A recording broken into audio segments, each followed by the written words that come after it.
આજે 16મી માર્ચ 2026નો વિધાનસભાનો દિવસ છે અને આ અગાઉ વિધાનસભાના ગૃહમાં ઊભા થઈને યુવા અને સાંસ્કૃતિક વિભાગની માંગણી જ્યારે ચાલતી હતી ત્યારે કાપ દરખાસ્તના માધ્યમથી મેં ગુજરાતના કોળી સમાજ માટે એક રજૂઆત કરી હતી.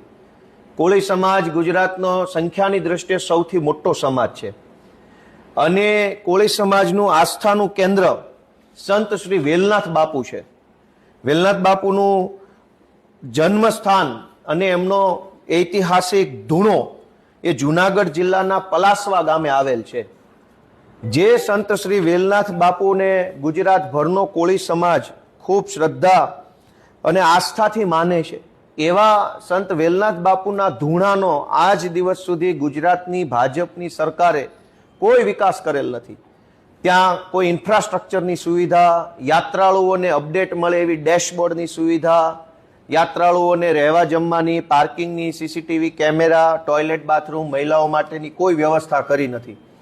આટલો વિશાળ કોળી સમાજ જે વેલનાથ બાપુને માનતો હોય એ વેલનાથ બાપુના જન્મસ્થળનો વિકાસ કરવો એ સરકારની પ્રાથમિકતા હોવી જોઈએ, પણ દુર્ભાગ્યવશ રીતે આ પ્લાસવા ગામે આવેલા વેલનાથ બાપુના ધૂણાનો વિકાસ થયો નથી. એટલે હું તારાંકિત પ્રશ્ન પૂછીને સરકારના ધ્યાન ઉપર લાવવા માંગતો હતો કે આ ધૂણાનો વિકાસ ક્યારે કરશો અને અત્યાર સુધી નથી કર્યો તો હવે પછી શું આયોજન છે. પરંતુ મારો આ પ્રશ્ન નામંજૂર થયો હોવાથી આ પ્રશ્ન બાબતે કોઈ ચર્ચા વિચારણા કંઈ થયેલ નથી ગૃહમાં કે કોઈ મને જવાબ મળેલ નથી. પરંતુ આ પબ્લિક પ્લેટફોર્મના માધ્યમથી સરકારને વિનંતી છે કે આમ તો કરોડો રૂપિયા ખૂબ વેડફી નાખવામાં આવે છે, પરંતુ સંત શ્રી વેલનાથ બાપુના ધૂણાનો જો વિકાસ કરવામાં આવે પલાસવા ગામે તો મને એવું લાગે છે કે દેશ વિદેશના શ્રદ્ધાળુઓ અને યાત્રાળુઓ સંત શ્રી વેલનાથ બાપુના સમાજના યોગદાન વિશે જાણી શકશે. Thank you.